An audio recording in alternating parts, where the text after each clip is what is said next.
Okay, ladies and gentlemen, we'll get started here in just a moment. We're just wrapping up the Coca-Cola 600 and an exciting day of activity.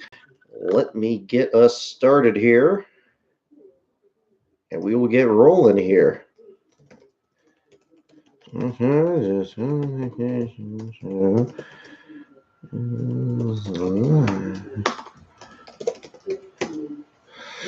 Good. All right.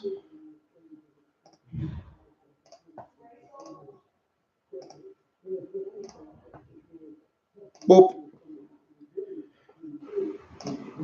Alrighty, ladies and gentlemen. We'll wait till some more people come in. Just checking the replay from Denny Hamlin's accident at the end of, oh my goodness. Goodness for the safer barriers there on the back straightaway. Denny Hamlin collected in an accident there on the final lap of the Coca-Cola 600. Martin Truex, your winner, unofficially your last place finisher of the race, will be Erik Jones, his teammate, the 20 car. So welcome aboard, everyone. I'm at DiBenedetto fan, Optimus Prime 2471. Thank you for joining in. We'll see if we get a few more people here as we get rolling here, but quite a few things to cover after an action-packed day of racing here between Formula One, IndyCar, and the Cup Series tonight. So a good follow-up from the All-Star race last week. So let's get a few of the results here posted in the meantime, and we'll cover everything from the day that was. Hope you all had a enjoyable Memorial Day weekend and enjoyed the action here today in the top three series. Let me get the other parts of the results here in the meantime. And yes. So a little bit of a little bit of a balance there between the action that we saw over in the Xfinity race yesterday versus the Cup race today. You know, a bit of more of a wreck fest, as you mentioned there, Anthony Blalock. You got the issue there with the heat and the tires melting and the tire beads melting and people tangling things up there at the end of the race. It certainly made things a little bit crazier than certainly we've seen the last few 600s. 600 in recent years has become an event where it seems like one driver just absolutely dominates. And Truex was one of those drivers, of course, and Kyle Busch just last year. It's certainly an event where people just can't keep up with the pace. People get strung out, and that's all she wrote. But certainly with the aero package that we're seeing from this year, on top of what it apparently was the hottest 600 on record, at least from what Fox was talking about there. An interesting battle there for under the lights there. So let's cover a lot of runs here. Very surprised to see Erik Jones struggle there, as noted on the Twitter account earlier tonight. Jones is actually the first driver to finish last in both the All-Star race and the 600 in the same year. Closest that had happened before that was Kurt Busch, who finished last in the All-Star and the 600 in consecutive years in 2005 and 2006. But a different scenario this time around. But yes, unofficially, Erik Jones, your last place finisher in the Reesers Toyota, had the first of the many tire problems that we saw during the race, especially plagued by the Toyota teams at the beginning, and then to a lesser extent with the JTG Doherty Racing team teammates as well, and then others towards the end of the event. But Jones, after just 22 laps, was your last place finisher of the race, pending, of course, the results from a technical inspection that we're now waiting for. Matt DiBenedetto, 39th in the 40-car field. Same issue with the tire there, hitting the wall. The number 95 car ended up the bottom five there. Cody Ware, thank you to the gentleman that provided audio clips from the number 51 team there. I had missed the reason that machine there went behind the wall, but apparently an issue with the suspension, it sounded like from the discussions there, ultimately led to the 51 car falling out of the race, which was unfortunate because the Rick Ware team had some fantastic paint schemes there, those classic fighter plane schemes that David Marrero had put together, the Go Fast Racing paint scheme person there. And of course, a military veteran himself. Also, you have Landon Cassill. He was originally going to be in last place there for the beginning of there. He had taken the last spot from the 66 team with Joey Gase at the beginning. Lost some laps with some unscheduled stops there at the beginning. but ultimately ended up 37th. Had smoke in the cockpit during his trip down pit road, and apparently blew up the rest of the way there, just past the 1/4 mark. And Ross Chastain rounding out the bottom 5.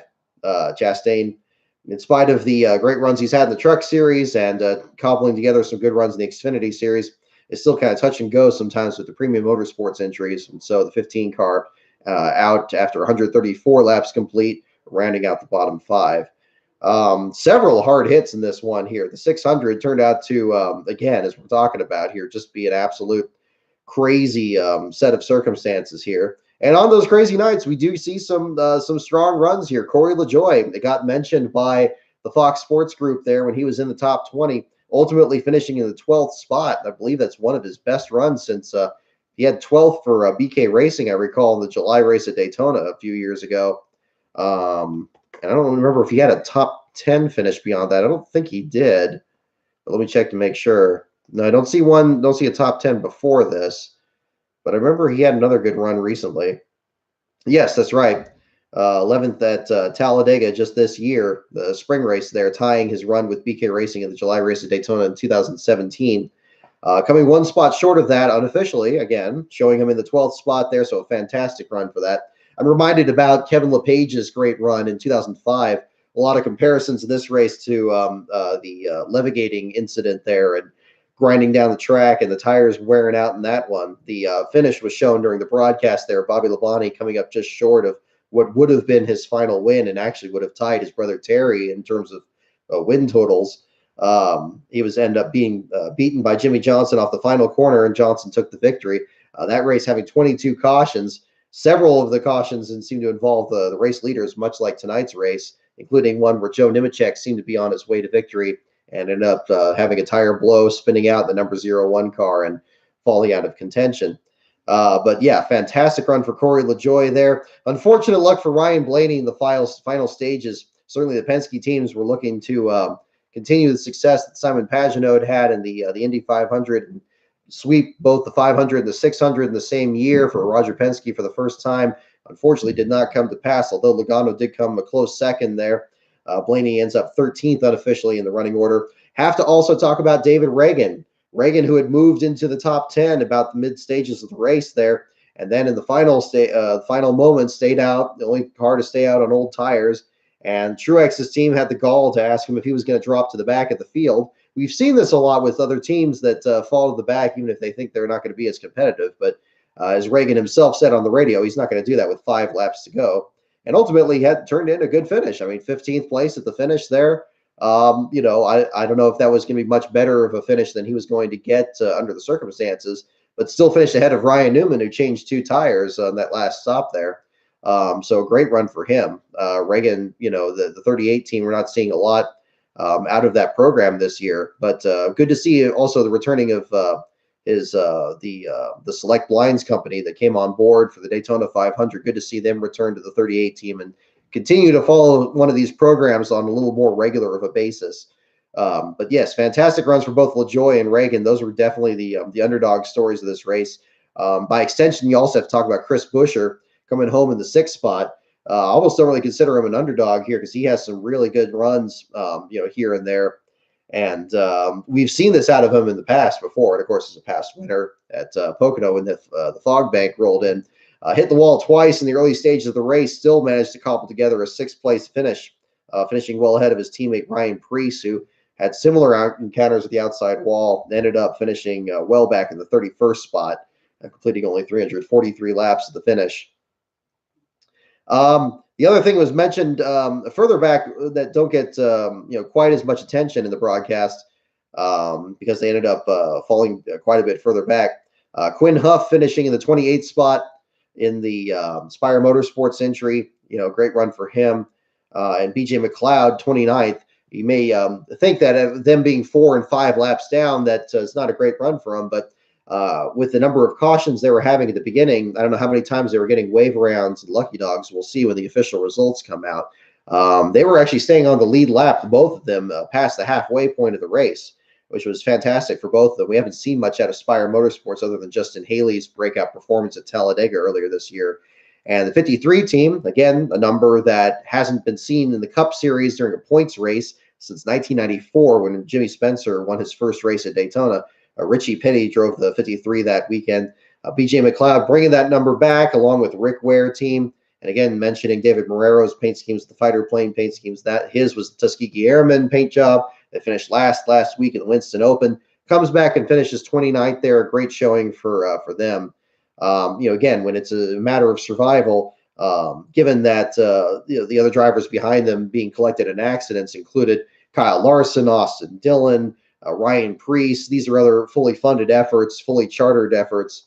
To outpace them in any way that you can is a great showing by them. And then, of course, as we mentioned earlier, the incidents with Matt DiBenedetto and Erik Jones. Looking further back, again, it's you don't want to really always say that the having a race with a whole lot of cautions is going to make the race more entertaining, but the runs on the restarts in particular were extremely aggressive, and it was interesting to see after the All-Star race where you had a pack of cars that didn't seem like they could get away from each other. You had a knot of 17 cars that 17 and 19 cars that were just kind of right on top of each other, which is why the last place battle was so competitive. Even in the 600, when we're returning to more of the Kansas setup with the aeroducts and everything, you still had really competitive races and people able to go 4 wide and speeds peaking out and leveling out at a certain point that they could just kind of stay in formation for a while there. Ultimately, that was the move that gave Martin Truex Jr. the victory tonight, pending, of course, the results from inspection. But, good to see from a lot of these teams, and good to see a lot of runs there. A lot of heartbreak, though, in the further back of the field, too. Bubba Wallace was in the top 15 in the early stages of the race. Got some damage in a tangle there with, I believe it was Daniel Hemrick in the earlier parts there. Lost some laps under green there when they didn't draw a yellow, and fell further back from there. Didn't make up that ground. Finished 4 laps down in the 25th position. Kurt Busch had a good run along with his brother there. Ends up getting some left front fender damage, finishing in the 27th spot. We mentioned Ryan Preece not being able to recover much the same way that his team Chris Buescher was able to. And, the difficult season continues for Kyle Larson in spite of his win in last week's All-Star race, 33rd after that very hard crash with Austin Dillon on the back straightaway. But a lot of positives to take from this. Matt Tifft finishing in the 20th position. I believe that's one of his first top 20s since that run at Phoenix he had. This is after him getting sent to the back of the field for failing inspection twice. Good recovery for Tifft there. Let me look up his results here in the meantime to kind of check that.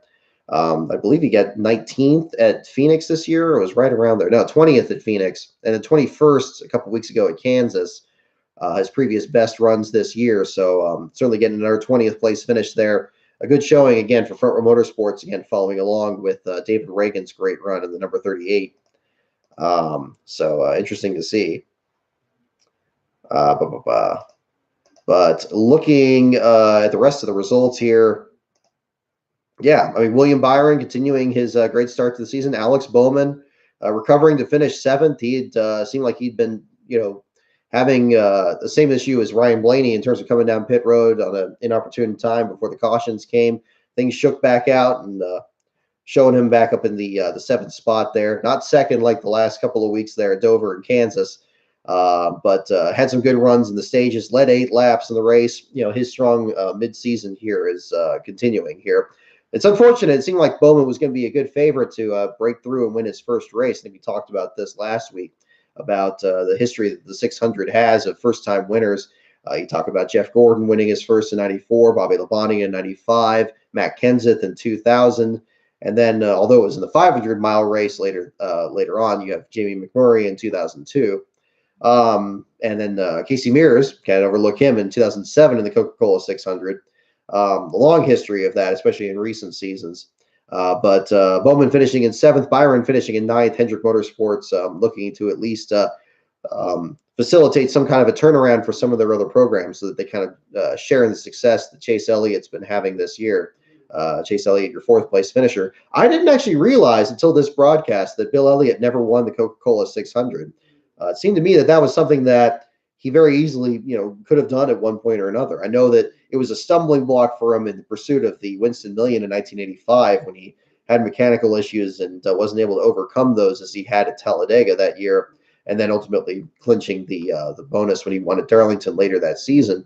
Yeah, an interesting element there. But good to see Chase have a good showing there, leading 43 laps and finishing fourth in there. Bill's lack of a 600 victory, I would put that in comparison to. I always thought, again, at a younger age, I always thought Terry Labonte won the Daytona 500 because he just seemed like the type, winning so early in his career and really coming up through the ranks about the same time as Dale Earnhardt, and but being a little bit more quiet and cool about it. It seemed like he should have had a Daytona 500 victory at some point, finishing second to Derek Cope in 1990, finishing second in 1997 when he did the three-wide finish with the Hendrick Motorsports teammates. But it's just one of those things. So, it's good to hear a little bit more about the history to kind of put everything more into proper context. But an interesting way to shake things out. But yeah, I mean, really overall, I mean, an outstanding race in the 600 there, and again, independent of the accidents, it seemed like the cautions were actually more of the irritating part of it. The green flag runs, it seemed like people could actually really compete really well, and there was a lot of side by side racing, a lot of really daring moves, a lot of moves that very easily could have caused accidents that didn't. The fact that a lot of these accidents were caused by right front tire failures rather than actual contact between drivers, I think is really telling about the way that this package works and how much it actually puts in the driver's hands. I know working with tapered spacers and stuff is going to be some limitations in that respect, but the fact that these drivers are still able to kind of get out of each other's way, that it hasn't turned every race into a Talladega or Daytona where you have a big field clearing wreck and these guys can't get away from it. We're not really seeing that so much. Kyle Busch, for example, came very close to getting collected in the accident on the back straightaway that was involving Kyle Larson. Kevin Harvick was very close to getting collected in an accident on the front straightaway as well. So there's still some of it in the driver's hands, and the limits of the track have allowed people to do that as well. So that's good to see. So yeah, I'm optimistic going ahead. I mean, we'll see what happens at Pocono next week. I think that's going to be one of the tracks where when they experimented with this setup in the Xfinity series of the Pocono race, and it didn't seem to really change the racecraft so much. I'm not sure if we're going to see that with the Cup guys or not, but with the new the repave and everything there, I mean, I don't know if that's I mean, the repave, of course, happened before the Xfinity race with the aero package, but it should be interesting to see how that all shakes out going forward. But again, congratulations to Martin Truex. Congratulations to the 19 team overcoming one of those many tire failures in the first stage there while leading, and then coming back to lead 116 laps. Not as dominant as we're used to seeing in the 600. But however, again, that really speaks to the competitiveness of this aero package. And I think there's a lot of positives to take from this as well. So that brings me also to yesterday's Xfinity race. We'll get into IndyCar and Formula One, but I want to kind of cover the NASCAR stuff to start off with. We saw again some great underdog stories in yesterday's race as well. The big thing from that, of course, is when you had 40 cars for 38 spots, you had a situation where the owner drivers of the sport were most likely going to be the DNQs, the teams that don't have as much speed and they can't get that one lap in, perhaps to the limits of the equipment or whatever the situation is. Whether or not this was the reason that both Morgan Shepherd and Mike Harmon switched out drivers, I'm not sure, but it does seem to be that was the result of it. I mean, by swapping in Camden Murphy into the number 74 car and Landon Cassill into the 89 with Morgan Shepherd's car, that not only got both cars into the race, but they were both very high on the speed charts in practice. I believe Landon Cassill was up to the 9th spot in happy hour. I mean, that's a fantastic run for the 89. We always talk about in racing about that, you think, okay, there's this driver out here, and if he just could get a great top line ride, this guy would be unstoppable. You think about somebody like Landon Cassill that's working at Starcom Racing, and Derek Copes and his family have done a tremendous effort to just get that team going at a time where startups just can't really seem to start up anymore in the charter system. But it's not the same as when Cassill was a development driver for Hendrick Motorsports, or when he was working with other teams there with even more resources and more that they could work with. But kind of what we saw with Landon Cassill and driving the number 89 car, it's almost the opposite. Now we're seeing like the skill of this driver, of course, but also seeing the extent that this equipment can do. The number 89 car, it's not a slow car. The Morgan Shepherd does not have slow cars in his stable. He has the skills to get these cars as fast as they need to be, and to get Landon in that car and to show such speed in just a couple of laps. I mean, I'm looking at the sheet right here. Landon only turned 2 laps in the 89 car in happy hour and jumped right up to 9th on the sheets there. It really, I think that, shows not just, respect for, Shepherd's team, but also, again, his work as a mechanic, the fact that he's able to work on his own cars. He's not run junk, much like we talk about with other owner drivers. We talk about JD McDuffie in the past. Seeing the 89 car that high up in the charts there, I mean, that really does, a lot of positives. And again, Camden Murphy as well. That turned out to be a great effort for both driver and team, because Murphy is one that we've only seen really part-time in the Truck Series, hasn't run an Xfinity race in a couple of years coming into this one, is more of a Monster Jam competitor here in the meantime, but comes out 22nd in happy hour driving the 74 car. Now, Harmon's team, they've been even more than Shepherd's. They've been running more full race efforts, whereas Shepherd's team has been mostly start and parking efforts just to make sure they go from one week to the next. However, Camden Murphy, again, getting a good run out there, 22nd on the speed charts there. They even had a collaborative effort with the 17 team. Thank you again to Bailey Curry for correcting me on this when I saw the information where it showed the number 17 car, but it had Mike Harmon's team numbers on it. I thought that was a second car from Harmon's stable. Turned out that was the same Rick Ware Racing prepared car. It just had Harmon's number on it because Harmon was helping out the Ware effort that weekend. But Curry had a good run in the 17 there. I'm seeing him 27th on the charts there. So we've seen Harmon help out other teams before. He'd helped out, I believe it was the 63 team last year with the late Mike Mittler's team, helping them get some cars, some trucks together in the Truck Series side. We've seen Harmon's hauler out there with different teams out there, even when Harmon himself wasn't fielding his own number 74 in that series. So a lot of these small teams helping each other out, and that's always a good thing to see for sure. But officially, at least from these results here, now that we're well past the inspection barrier for the Xfinity race, Chad Fincham with the first last place finish of his Xfinity Series career, which was maybe perhaps to some maybe a bit of a surprise. Certainly driving for Carl Long's team. They've really been stretching their efforts as much as they can to run 4 Xfinity cars at a time, and then running 1 to even 2 Cup Series cars like they did back at the Open. Only fielded 1 of those Cup cars this week after an issues they had with the fuel cell and the even perhaps the fuel injection system, what they were talking about over the radio for the 46 last week. The 46 Cup car didn't get entered this week. They put Joey Gase in the 66 instead of Timmy Hill. But on the Xfinity Series side, the 42 team finishing last with early engine problems. They couldn't get through. They just had a miserable weekend, unfortunately, for Fincham. Couldn't get the car through inspection, had to start last on the grid. Fortunately, we were able to get in on owner points, which is more than both the number 90 team from DGM Racing as well as the number 99 from BJ McLeod's effort. Good to see the 42 still make the show. But then, of course, on top of all this, they don't have any sponsorship, trying to get the car ready for it. They go out there, and on the very first lap, Fincham reports over the radio, according to his Twitter account, that the car was just shutting down. They couldn't get the car going. Ended up pulling behind the wall, and it just wouldn't work. So the first last place finish for him, but I'm expecting a good write up for him in his Xfinity Series article. I like when I do a driver that gets their first last place finish, I like to kind of ramp up more of the driver profile aspect of it. And his website is actually really informative. I put a link to it in the article that'll get posted later tonight. I may even post it during the show here tonight, so you can check that out. But an interesting personality, made his own first Cup start, even as part of his effort with Carl Long's team at Bristol last year. Fincham being from Knoxville, being able to race at his home track, I know that was exciting for him. I'd had the chance to just speak briefly to him at Phoenix last year after his 40 car broke down at late in the race at the ISM track.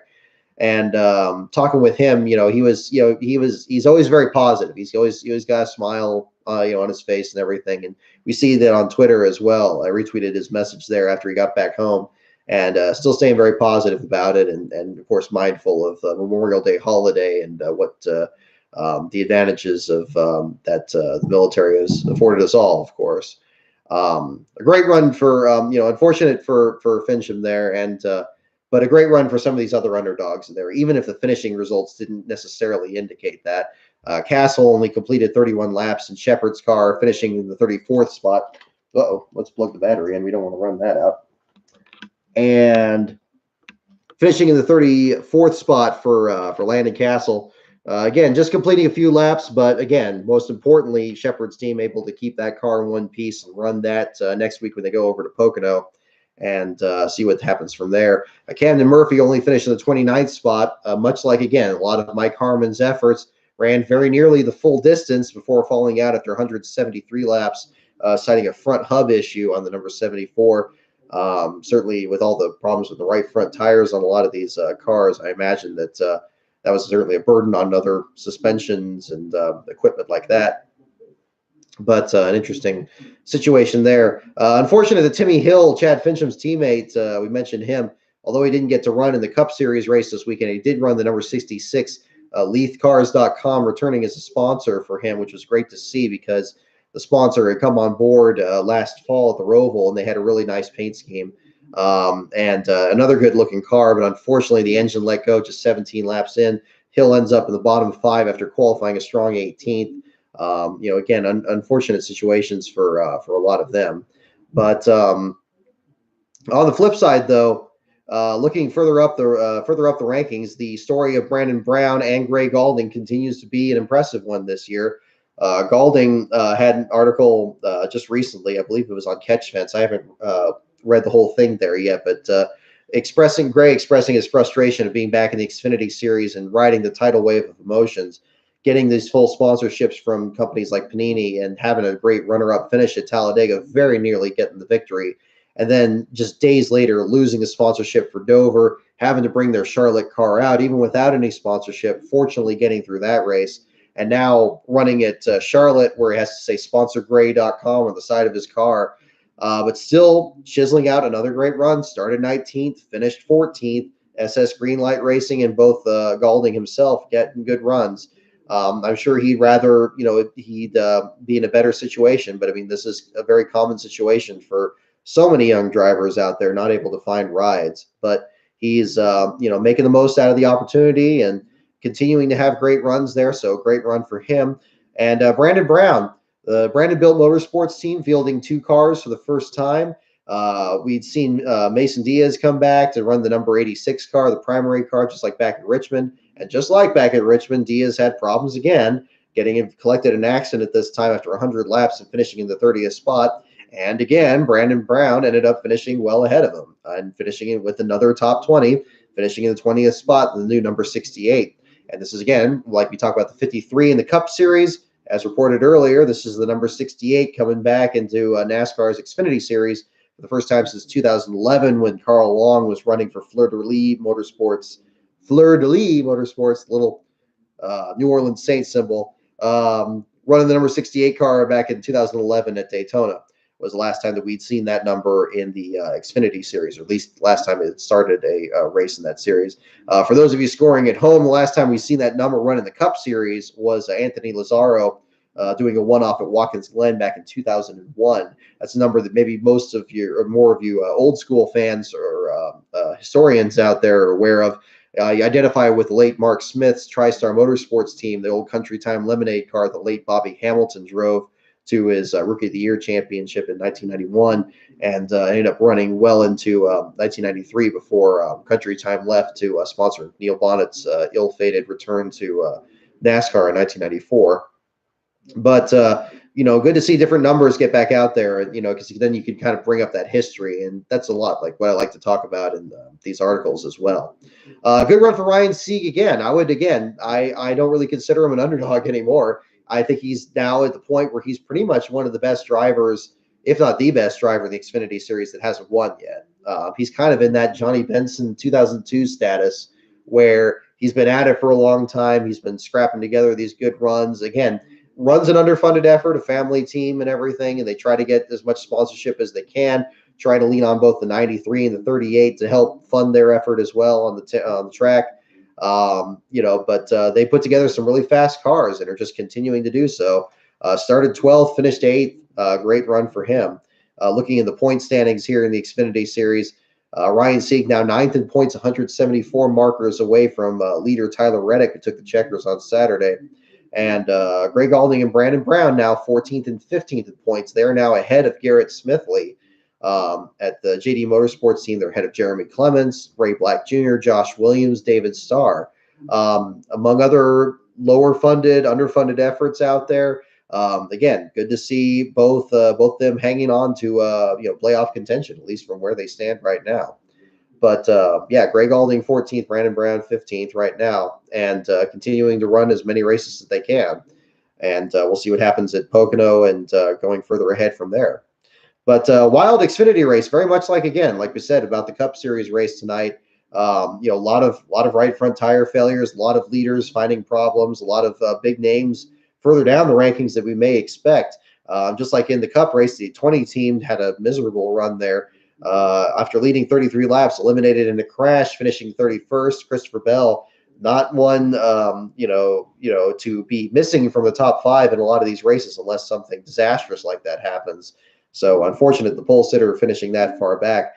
Austin Dillon, overheating issues in the number 10 car. It was reported on the Fox broadcast that he was feeling a lot of the effects of the heat. Of course, the Xfinity race run during the day versus the 600 in the evening to nighttime hours. Feeling blistering over the front of him beneath the belts between the harness there, and just getting out of the car so he could be fresh for the night. Dillon had a decent run in the 600 there until getting collected in that hard accident with Kyle Larson we just saw just a few hours ago. Ross Chastain coming back from issues in qualifying, rallying from 37th all the way up to 11th at the finish there. Again, another driver that really and has actively said, especially since his Truck Series win at Las Vegas, that he has, or not in Las Vegas, at Kansas, that this is, a driver that is really shirking the underdog label. He's not an underdog anymore. He just wants to go out there and win as many races as he can. And even if he's driving for an underfunded team like Al Neese or like Johnny Davis or like Jay Robinson, which he does in all 3 series, and he's continued to run all 3, he gets the very best out of that equipment. And he runs like one of these front runners and just is treated no differently.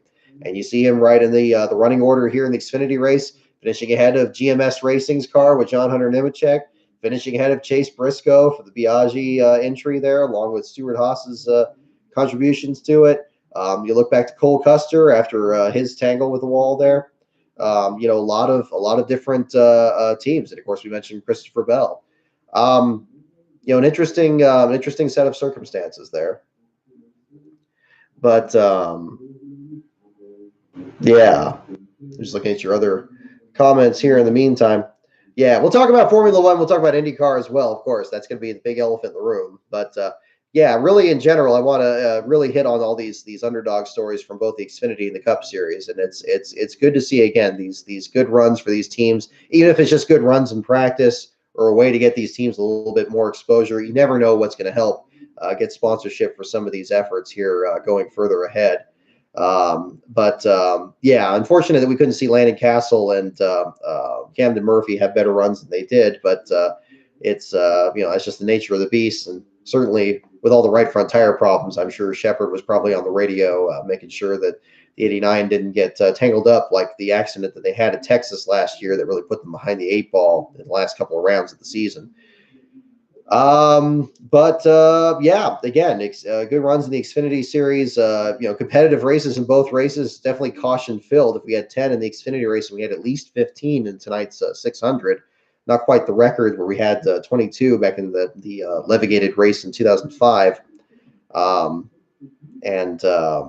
Just again showing unofficially the accident, still the listed cause for Erik Jones' last place finish, and engine failure for Chad Fincham's last place run in the Xfinity Series side, although on his Twitter account it originally indicated it was a mechanical issue, I guess mechanically relating to the engine specifically.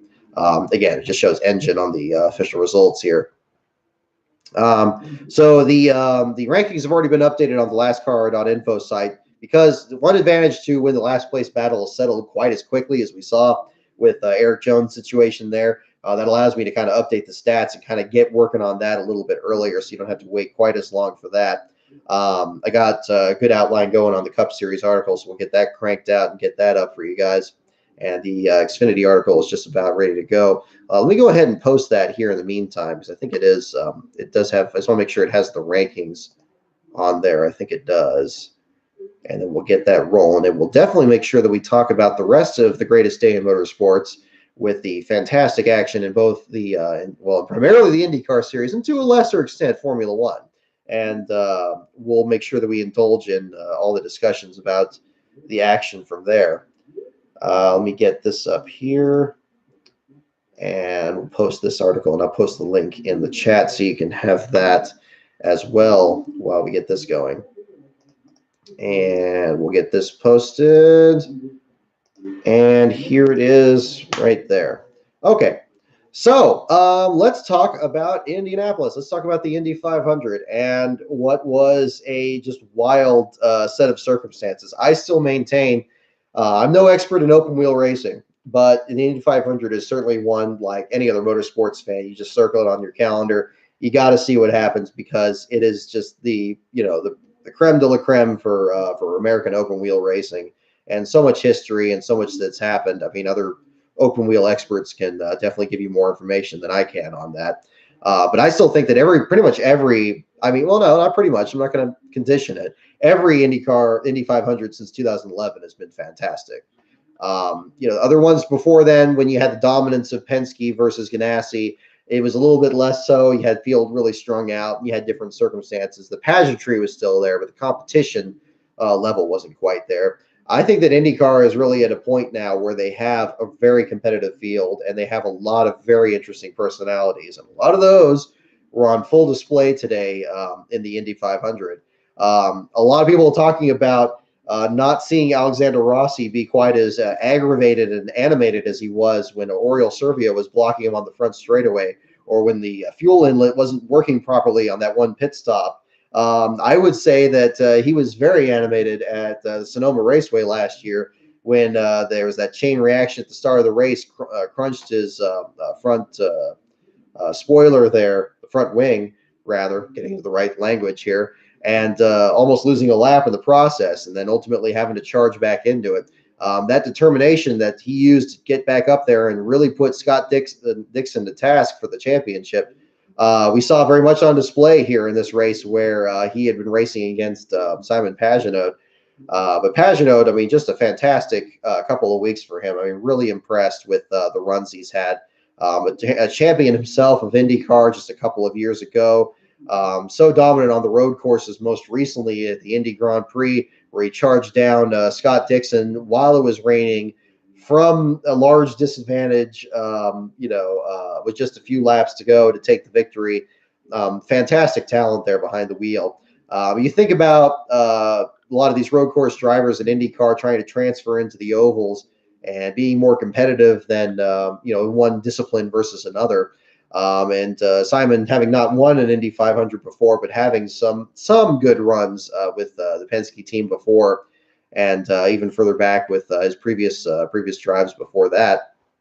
But nothing compared to his run today, where he led 116 laps from the pole position and really seemed to just have the race set out at his rhythm. Although it wasn't entirely a clear path. I mean, you had a lot of other competitors that were back up there.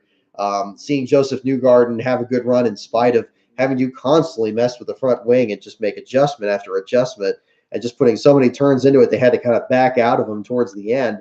It's unfortunate that he faded towards the end of it and wasn't able to rack up his first Indy 500 victory of his own career, ultimately finishing in the 4th position.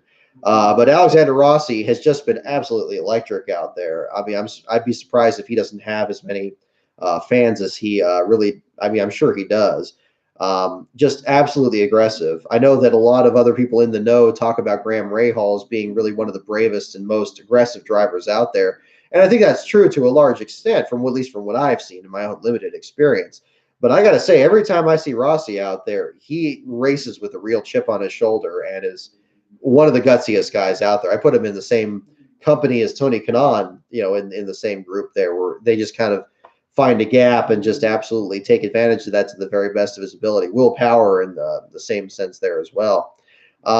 And also got to mention the other driver that really turned heads suddenly at the end of that race was Takuma Sato. Sato, having won the Indy 500 a couple of years ago, had a miserable run for most of that. Had a loose wheel at the start of the race. He was lapped down, I believe even almost 2 laps down at one point. It seemed like he was just completely out to lunch. But the accident towards the end of the race, some cautions fell the right way. And suddenly he's back up there in the top 10, and then suddenly the top 5, and then closing in on the leaders where and looking to spoil the party there between Pagenaud and Rossi. Sato really looked like he was going to have something going there, perhaps getting his second face on the Borg Warner Trophy there. A fantastic challenge at the end there. I really thought that if we were going to have a Cale Yarborough and Donnie Allison situation between Pagenaud and Rossi, which it did seem like it was heading that way, with Rossi being as aggressive as he was, I thought Sato was really going to capitalize, if not driving right around them completely. Last few laps of that race, it seemed like the 30 just kind of kicked into overdrive. And actually, just looking at the finish there, where they showed them very slow, the slow motion replay of them crossing the line, he was pretty much right behind Rossi coming to the stripe there. So a fantastic run for Takuma Sato. Again, not showing, showing that, this guy is, no attack, no chance, as he says. And, definitely the very clear demonstration of that. Santino Ferrucci had a great run in that race as well, the 7th place finish. I know that that's a name from, his other open wheel, other stages of his open wheel career is not one that is without its share of controversy.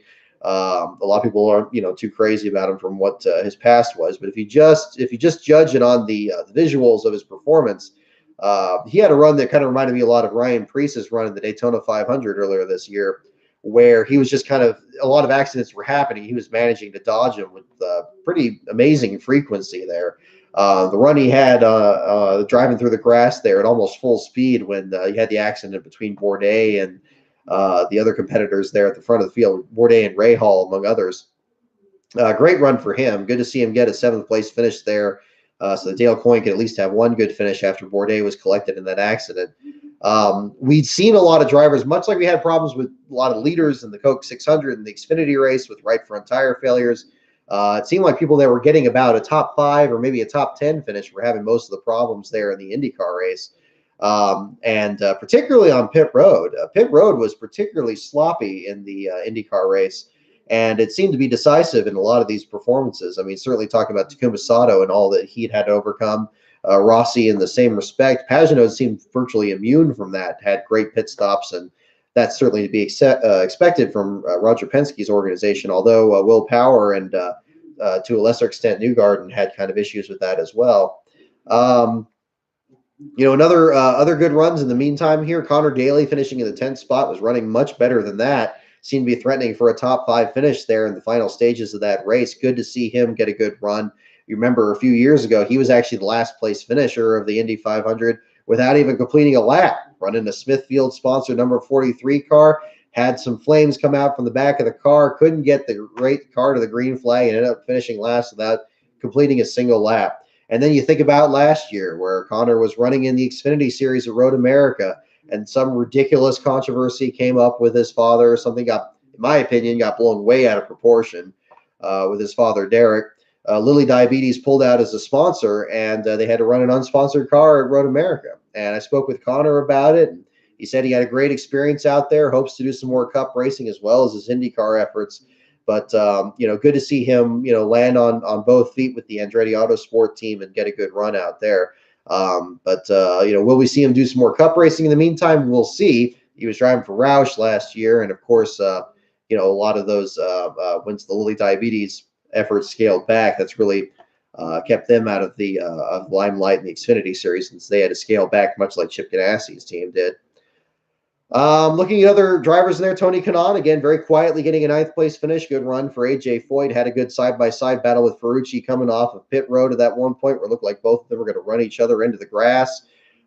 Just unbelievable passes in this. I mean, we'd seen so many.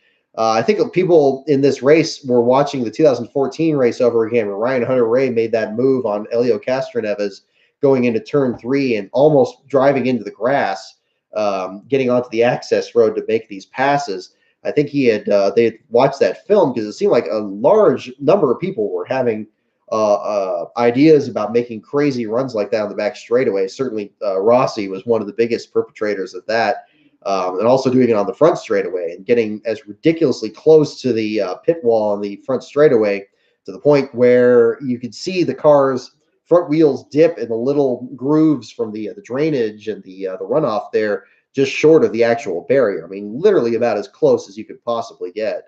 Fantastic run for again for a lot of these different these drivers that get up there. And again, I always go back to Rossi as really being the star of that race, really, in spite of Pagenaud's dominance and getting the victory there. Rossi really turned a lot of heads. And I found it interesting. I don't know if it was just the media aspect or not, to say that he has a chip on his shoulder about winning the 500 on a fuel mileage run.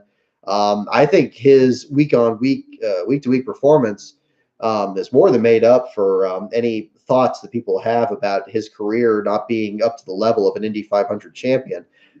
He's certainly a consistently aggressive driver on road courses, street courses, and ovals. Again, I don't follow it as closely as others may, but I mean, just what I see most of the time, he's either winning or he's right up there. And as far as I'm concerned, that's all you really need to do to be good at any form of motorsports. So, fantastic run for him.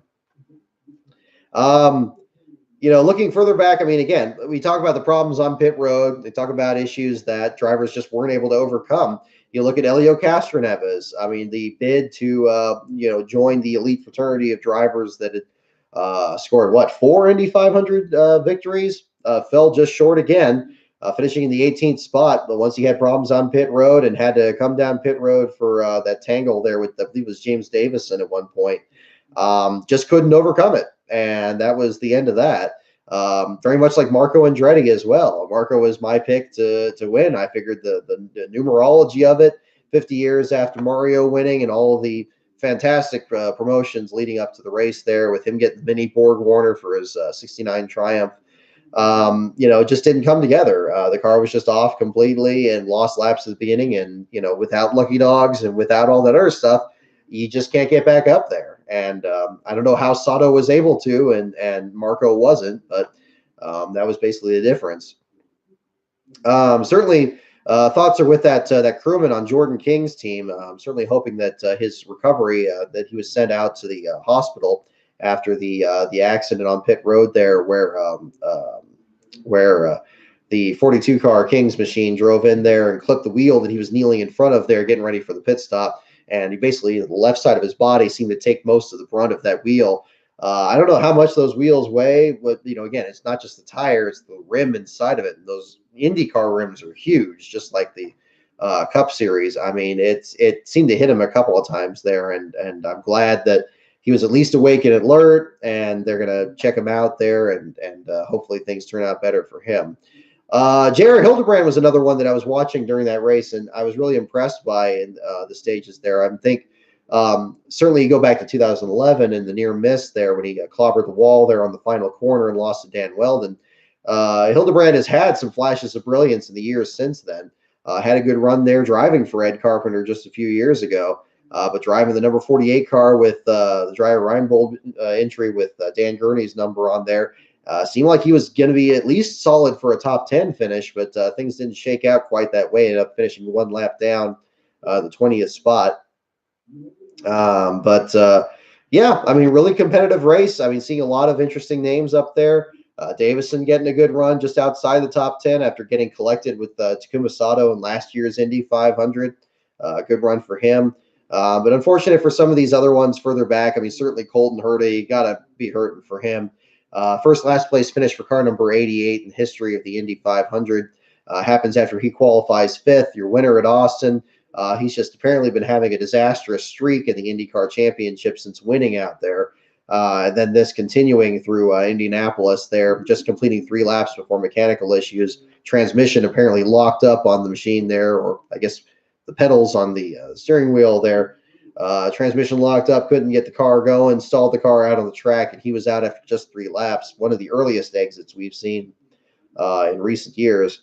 Kyle Kaiser, the story of Bump Day last week. Fantastic to see the number 32 get into the race. I know that plenty has been said already about Fernando Alonso and the papaya orange disaster that ultimately dumped McLaren out of the Indy 500. But Kyle Kaiser from up here in Northern California, fantastic run for him, getting in there with a car that had no sponsorship, which had virtually no paint on it. It was still sanded off around where the little post was on the nose cone. But got a fantastic run in there, got a ton of sponsors that jumped on board, and it really kind of drove home to me how much the Indy 500 is becoming what the Daytona 500 was maybe about 15 years ago, where you have a large number of entries coming in there, and maybe a few of them miss out, and the guys that make it in, if they're an underdog like Kaiser and the Juncos Racing team, they're able to attract some sponsorship on there and really make the very most out of the opportunity that they're given. So good to see out of the 32 team. I mean, unfortunate it just ended after that accident. It looked like Kaiser was going to save that car, actually pulling a Danny Sullivan spin and win there. I was waiting for a remake of that, but unfortunately the car caught at the wrong time, backed into the fence, and got some pretty good damage to the right side of the machine, and finished 31st out of the 33 car field. Yeah, lots of heartbreak for some of these other teams back there. I mean, yeah, Graham Rahal visibly frustrated after the accident with Bourdais there, and tumbled back further back. Again, Marco Andretti we mentioned. We talked about Hildebrand not falling out of contention. Scott Dixon, we didn't talk about him finishing in the 17th spot. Very unusual for him. Had that terrifying accident in last year's race, but a different situation with there. So, definitely an interesting set of circumstances. But amongst the other competitors there, some quietly decent runs. Matthias Leist, your defending last IndyCar champion, when he edged Max Chilton, can't barely say it now after a full day of racing.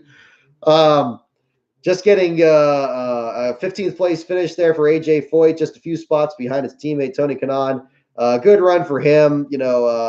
Seemed like he was facing a lot of struggles last year, but a good finish for him. We didn't talk about Jack Harvey last week and the run that he had at the Grand Prix of Indianapolis. I mean, great run for him. Seemed like that was a good breakout performance for him. Unfortunately, didn't translate as much into the Indy 500, just finishing 21st. It was like the fourth car one lap down.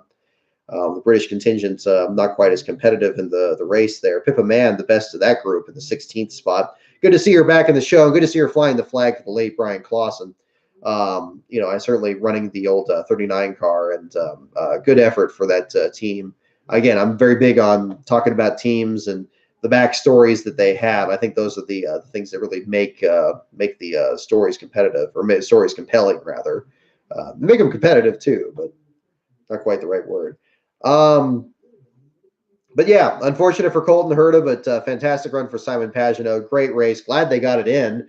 I mean, the weather reports, it's been raining pretty heavy over here today in California, and apparently it sounds like over the Midwest they had some pretty heavy storms out there.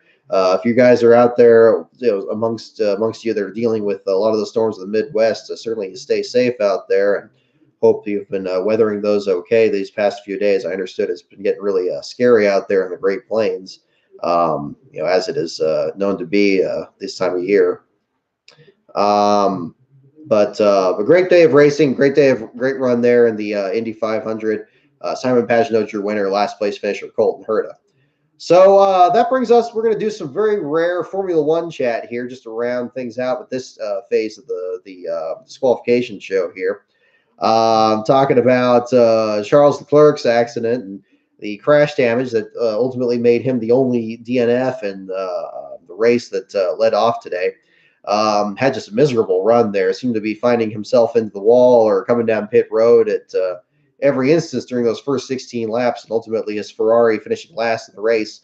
Looking through my old Formula One statistics, the first time that the number 16 finished last at Monaco since 2001. First time number 16 finished last since Leclerc himself had problems in Hungary last year. And then ultimately getting what could have been a fantastic finish, but ultimately ruined by the officiating. Lewis Hamilton and Max Verstappen just setting up a clinic there at the front of the field after Valtteri Bottas fell back on coming off pit road. looked like we were actually going to have a battle, an honest to goodness battle for the lead between modern Formula One stars, that you're actually going to have people pass, like an actual pass is actually going to happen. And it's not just going to be the race into turn one and then it's over with. It's not going to be the equivalent of just looking at the starting lineup for 90 minutes and then it's over. No, there was actually going to be a really good battle for the lead. And in that sense, I think, there was a really good race up there. It was legitimate doubt as to whether Verstappen was going to get up there and actually get around Hamilton. Now, this, of course, negated by 5-second penalty from the unsafe release penalty at the beginning there. Just absurd. I mean, okay, yeah, there's a lot of rules with open wheel racing that you don't see in the Cup Series, and when you race these billion-dollar machines that are have about the tensile strength of a Fabergé egg, inches apart from each other, there's going to be a heck of a lot of rules in place.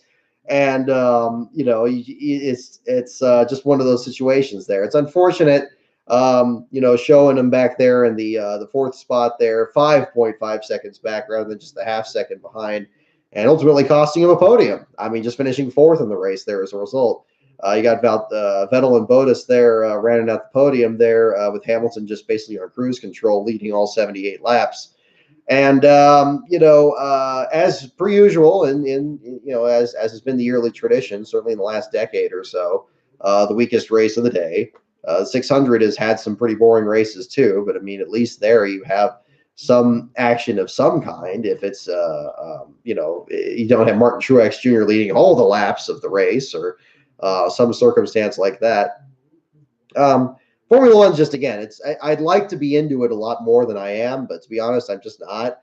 I think if I grew up with it, much like I grew up with NASCAR, and I'd see it the way that it is now, I probably wouldn't mind it, much like I watch a modern NASCAR race today, and maybe a Formula One fan would just be bored out of their mind.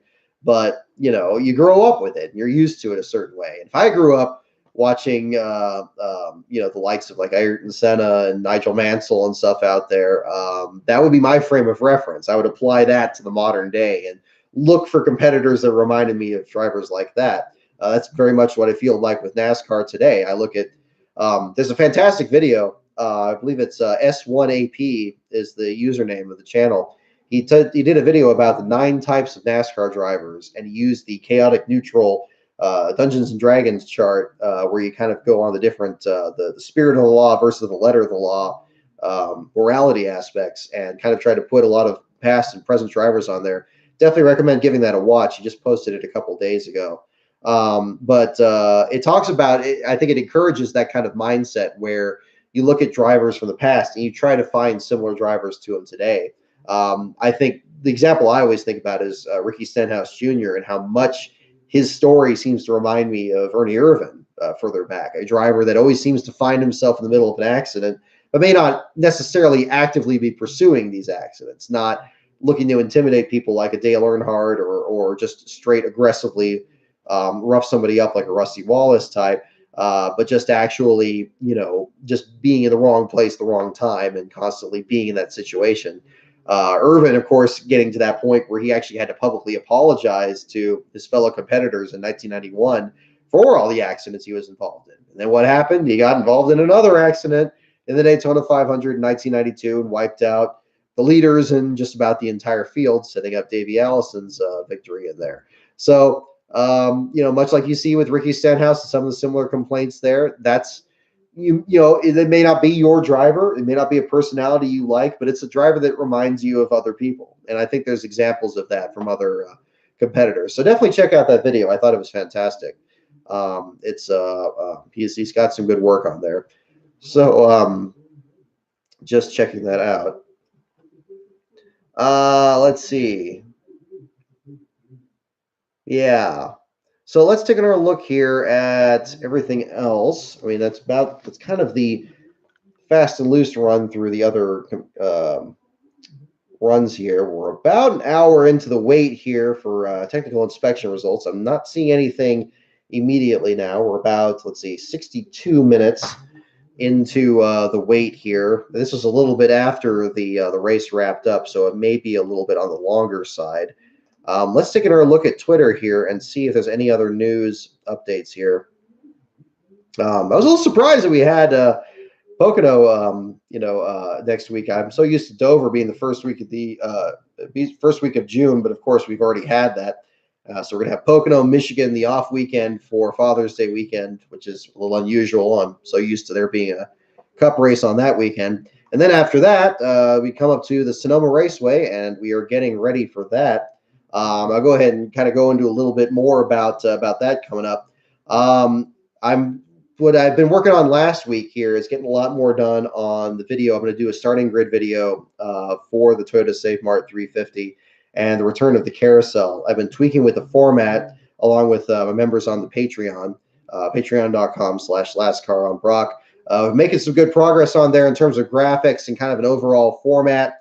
I've got the music picked out. I've got the format in there. I wanted to create a format where, since qualifying is going to be on a Saturday for the race on Sunday, I wanted to be as simple as possible to drop the graphics in there and get it ready, but still look professional enough that that people can enjoy the quality of it, but also enjoy it well enough before the race that it's not going to be up at the middle of the night on Saturday and you only have like a few hours to see it before the Cup race.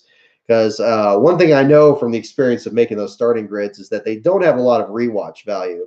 That's why I try to put a lot of those skits in there back in like 2010, 2011. But even those, you kind of have to cherry pick them a little bit and look for those in the videos themselves. So I think we'll see what happens on that. But I'm pretty excited about it. I think I got a good format there. It's gonna be different from what other grids you've seen before. But it's going to be something familiar as well, something appropriate to the weekend, and appropriate also to Darrell Waltrip's final broadcast for Fox Sports. I think it'll be a nice way to kind of tie all that together. So look forward to that. I'm hoping to have that up sometime that Saturday of the race after the K&N race. The plan is to kind of work on the graphics there during the K&N race and finish that up. I got some other stuff I'm going to be working on in the meantime to get ready for that. Let's see. Let's close these out here in the meantime.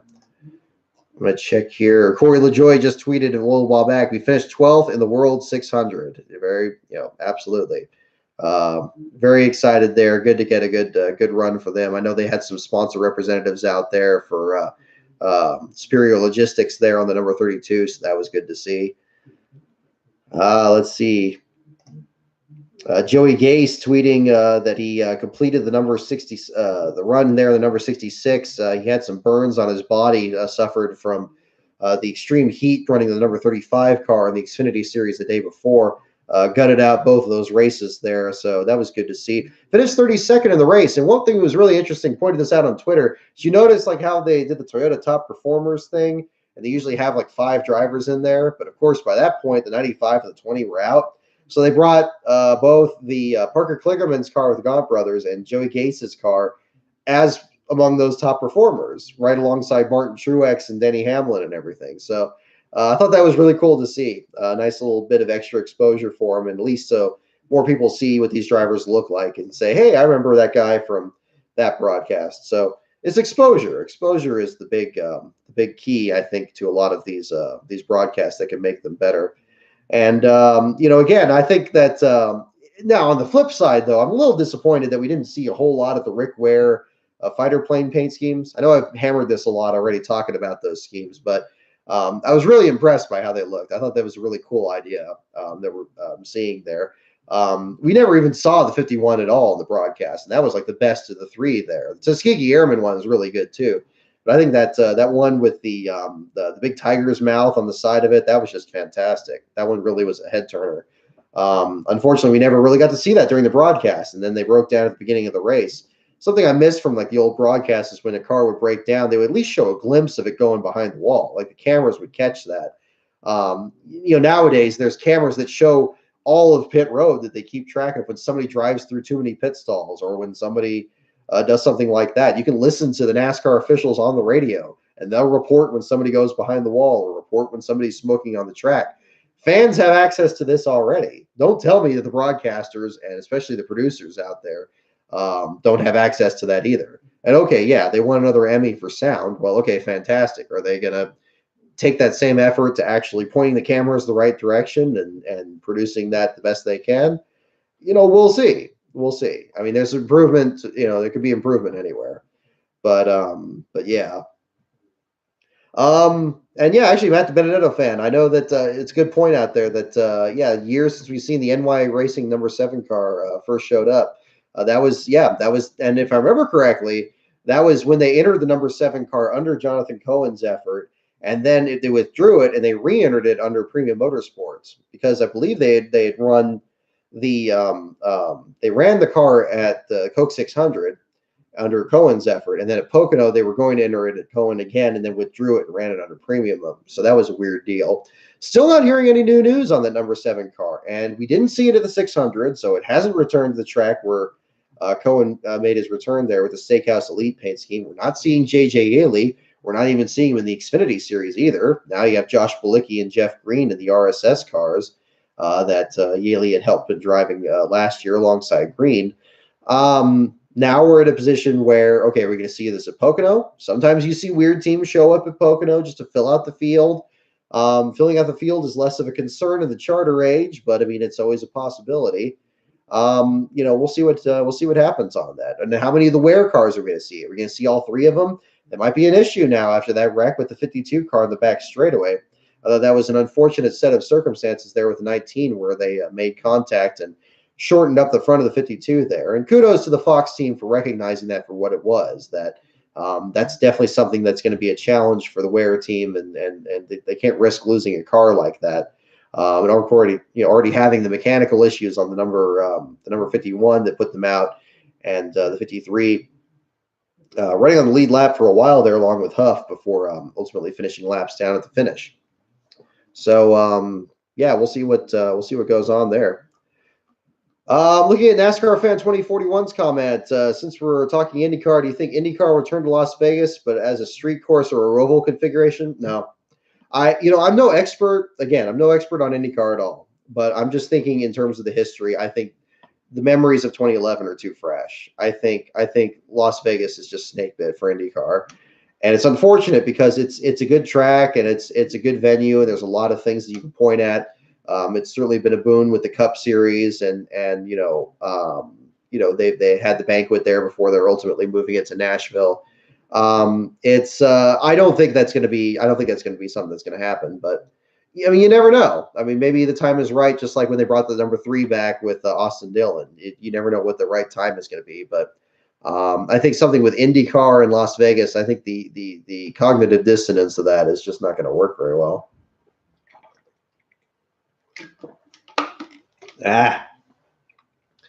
Let's see.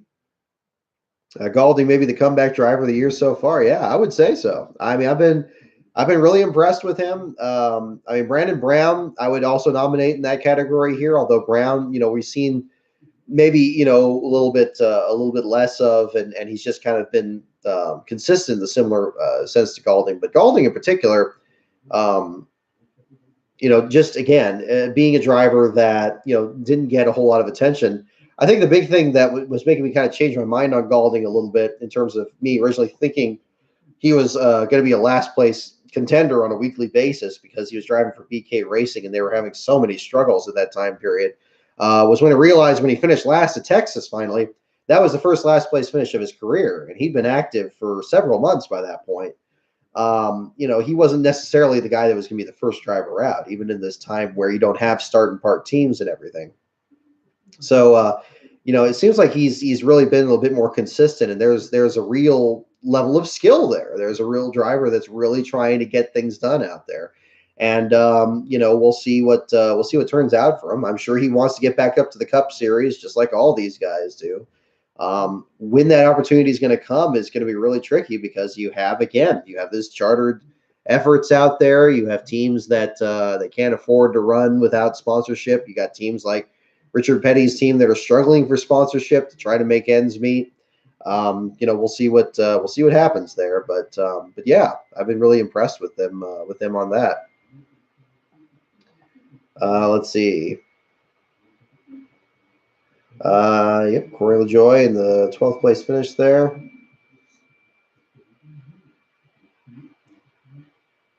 Yeah, and again, the concerns over the stage ends in the Xfinity race. I didn't notice that as much.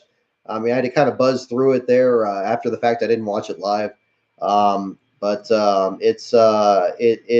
definitely just seemed like just an absolute crash fest, much like the Cup Series race. And the drivers only broadcast was okay. I was a little disappointed in it versus the past ones before. I think when it was a new gimmick, it seemed like the guys had settled into a really good rhythm. They seemed a little bit more flat in terms of the commentary. I don't know if it was just a consequence of the heat or the focus on the 600 at hand or anything, but something was missing. I don't know exactly what it was, but that was not that was really the situation there. But a different deal there. Answering the question, yeah, is Erik Jones the first one to finish last in the Shootout All-Star and the Coke 600 in the same year? Yes, that would be correct. He was not the first driver to finish last in the Clash and the All-Star race in the same year. I believe it was Casey Kane had done that before, and there may have been some other examples there from before that. But in terms of finishing last in both of those and the 600 the same year, it looks like, yeah, Erik Jones is the first one to have that happen there. I think what the big thing to look at is as we go into the summer here in terms of Pocono and definitely Sears Point as we get up to the road course here coming at the end of next month is going back to that owner point list that you guys showed me here a couple weeks ago, where the issue was you had a lot of different teams that were shown on the list that hadn't even been entered in any races, but perhaps were already listed as a potential Cup Series entries this year. That's when I'd be interested to see if any of those start popping up. I know GMS's entry was on there. Nemco Motorsports had an entry fielded on there. Let me check that again and see if anything was posted on that. Do we have a call yet on the Cup race? I don't think we do. Let me check on here. I don't believe we do. I haven't heard anything. We're not quite at the mark yet. Radio chatter at the internet tech usually takes probably another. Okay. Pockers tweeted 25 minutes ago, probably be another 30 to 60 minutes. Okay, so we're still working on that. We should be pretty close to the mark on here. Okay, we are about 75 minutes into the wait here after the finish. Getting late on this end here. I'm really glad that we did the All-Star show last week. I got to say, so much has happened since then, starting with Bump Day and then everything that happened today. I'm glad we covered what happened in the All-Star race because that was fantastic. It turned out that was a crazier weekend than I thought over at work, but we got through it just fine there. So that was no problem there, and I'm glad we got the show in on top of it too. So that was a lot of fun there. I don't know if they did any. Did they do any technical infraction calls on the All-Star race evening? I didn't think they actually had that for non-points races. I figured it was just points races. Maybe that was, maybe that wasn't, but I'm not aware of that offhand. Let me look at the. Okay, there's a post-race. There's a cumulative report. I don't see the full owner points list here yet. 16 cautions there. The final one for Keselowski. Dramatic set of circumstances there at the end of the race made the 600 pretty exciting. Goodness, yeah, so many right front tire problems, so many problems going into the corner there. I mean, that's got to be a terrifying feeling when you're driving one of these cars and you're flying into those corners.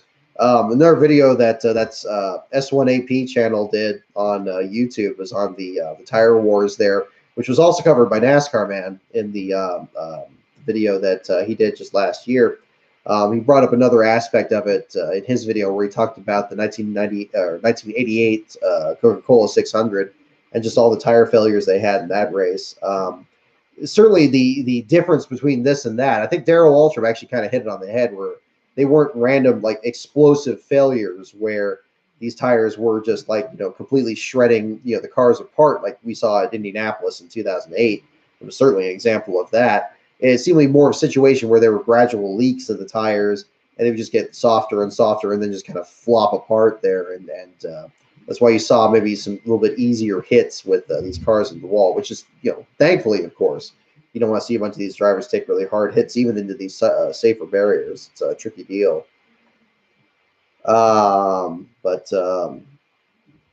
Let me see. I don't see pre-race reports. Let me look in the update book. It probably has it somewhere in there. Owner points, owner points. I want to look at those names again and which teams they have, and which of them. I mean, if any of them were going to potential, efforts for road courses. I think that would be the big thing. Again, if they're not going to come up at Dover, I would think like a place like New Hampshire or a place like Pocono. Traditionally, if you look at really old races, you'll see like drivers and teams in those races that maybe you never even heard of, or just local drivers. Kind of a last remaining aspect of back when you had different local tours. When you had a northern tour and you had a western tour and things like that the Cup Series would go through. Just kind of a last vestige of that. Let's see. This is driver points. We have. Okay, that's owner points. It only shows back to there. This is okay. This isn't the full list, but I'm going to be interested to see what happens on that end. Still not seeing any reports here yet from the inspection on here. Last tweet from Pockris was 20 minutes ago. But I'll open the floor to any questions here. Of course, in the meantime, you're always free to ask questions, of course, from the action here, or anything that I missed that we need to cover here. Of course, getting the Fincham article is now online. We're going to get the Erik Jones article up, assuming that he is still the last place finisher. We don't have a disqualification tonight. We're prepared for that scenario if that ends up happening. Actually, I'm looking at the article here with Fincham, and he actually did have Smith Built Homes as a sponsor on the hood of the car. I don't know why it showed him as unsponsored, so let me correct that. I want to keep that as correct as possible. And his Built Homes.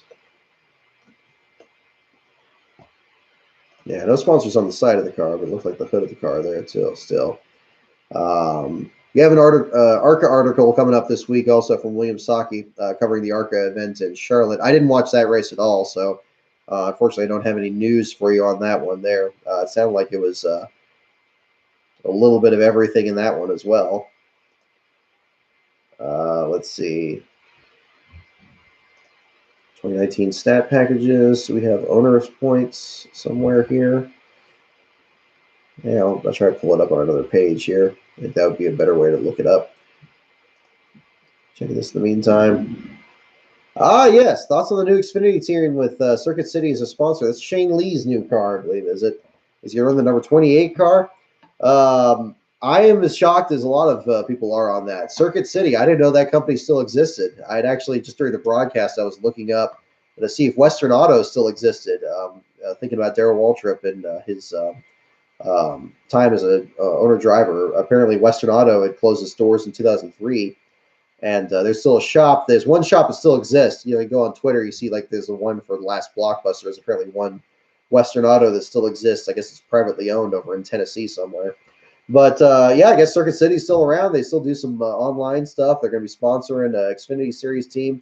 Again, without the charters and with a different business model over there, we are seeing some teams spring up in the XFINITY Series. And it's Shane had some good runs there driving for Richard Childress there, the number 3 car last year. I seem to remember writing about him a lot, the preview articles, and rattling off some top 15s or some top 10s along the way. I think it'll be interesting to see. I think I'm very excited to have any team in there. And whenever this happens, I certainly want to know more about them. I want to learn more about, their efforts and everything. Unfortunately, the next couple races that we're going to be covering aren't going to have any XFINITY races in them, so I don't know if we're going to be on their schedule this year. But if we're looking at Texas and Phoenix this fall, there's a very good possibility that hopefully they're still operating at that point. We can kind of follow up with some information on that. But yeah, very excited about seeing the number 28 come back and seeing the Circuit City's branding on there. Going to be very interested to see what the sponsor, the logos look like.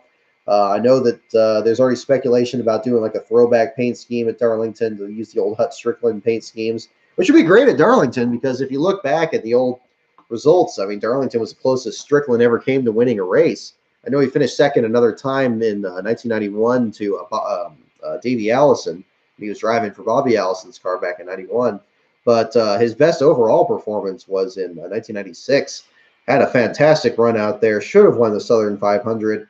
Unfortunately, the team just didn't keep up with an overheating issue. Didn't clear the front of the car off well enough there at the end, and the car just overheated, and they just lost power at the end. Started fading a bit. Jeff Gordon caught him, passed him, and Gordon won the race. But still a fantastic run for Strickland, and one that still gets remembered years later.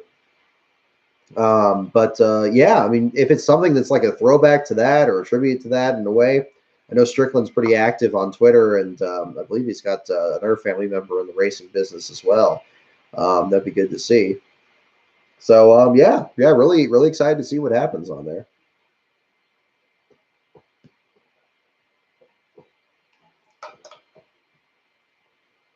All right. Let's see. Checking everything here. Still not seeing any news on this feed. Let's check this feed here in the meantime.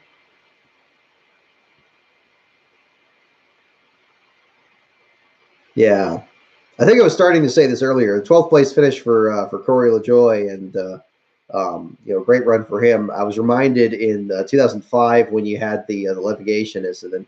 That was a race where Kevin LePage had a great run driving the number 37 car. He was sponsored by the old Underdog cartoon, and of course Darrell Waltrip had a lot of fun with that in the booth.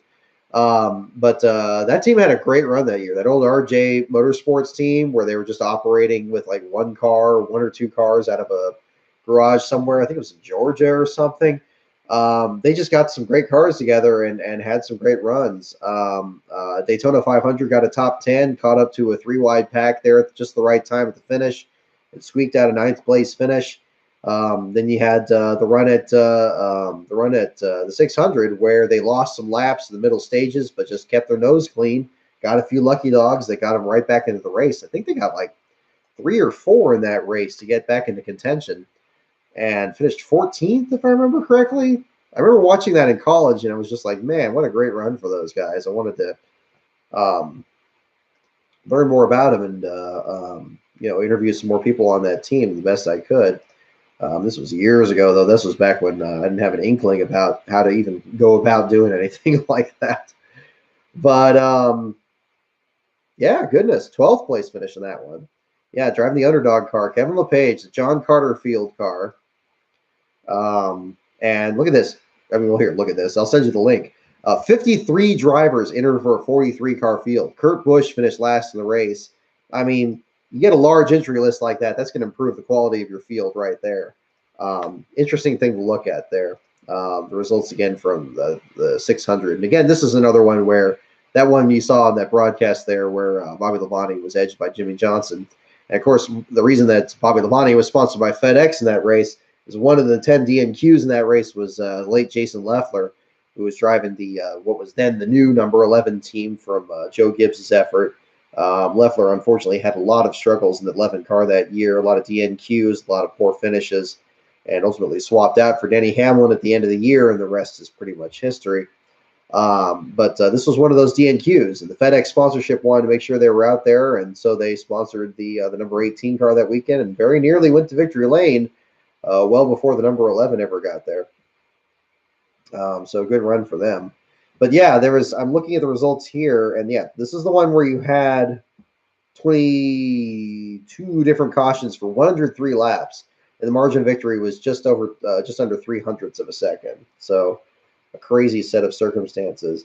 But plugging away here, I'm looking at the results here, and there were three lucky dogs that Kevin LePage got that got him back into lead contention. The last of them on lap 267 for a debris caution. And from there, more or less stayed on the lead lap and was able to get a good finish. So that was an outstanding story back then. But Jimmy Johnson doing what he did best at the time. I mean, we didn't see as much of him in the 600 tonight. Seemed like he was struggling a little bit after the early parts of the race there and just didn't quite finish to his older standards. But back then, started 5th, finished 1st, and was just in the middle of dominating and just owning that Charlotte track. Different set of circumstances. Let's see.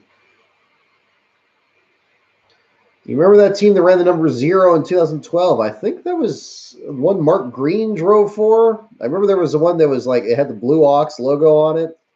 I remember like there was something about that where I wanted them to qualify because I wanted to be able to write about them in the last car articles, but they never did. They tried running at Richmond once, if I remember correctly. Let me pull up Mark Green's. I want to verify that. Because Mark Green himself hadn't been in Cup in forever. Actually, it looks like he never had a Cup start. It's just the latest of how many DNQs? 4 DNQs in his career. Wow, look at that. Steven Shar owned that car. That's it. Yep, the number 0 car. 2012, the fall race at Richmond. Mark Green tried to drive the Blue Ox car into the show. The previous 3 starts, he had some starts for AJ Foyt, running back in the day. There's a little tie-in for the Indy 500 there. Between 2001 and 2003, 2003 was they were really struggling with that whole 14 team back then. That's back when the 14 ran out of provisionals. They had to change the car number to number 50, and then they run out of those provisionals, and they had issues with that. But yeah, I do remember that number 0 car. That was just a brief glimpse of that. Those are the kind of stories that I missed there, especially from doing the starting grids. Those were on a week-to-week basis. You would want to kind of learn more about these qualifying runs. But I'm glad that we still have the single car qualifying. I've been watching those, albeit on tape delay, just to kind of see the action from those. And it really just it's so much more entertaining and much easier to follow.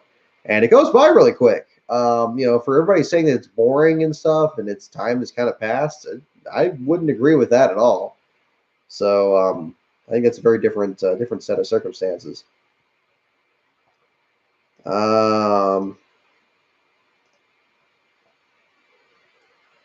Let's see.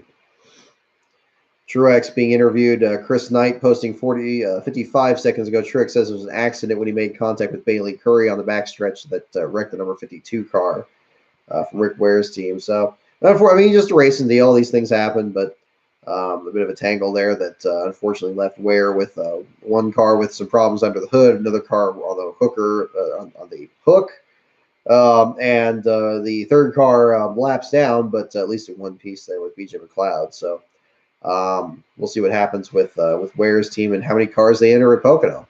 I think they're probably only going to enter 2 of them, but that's just a gut feeling. I don't have one way to know or the other.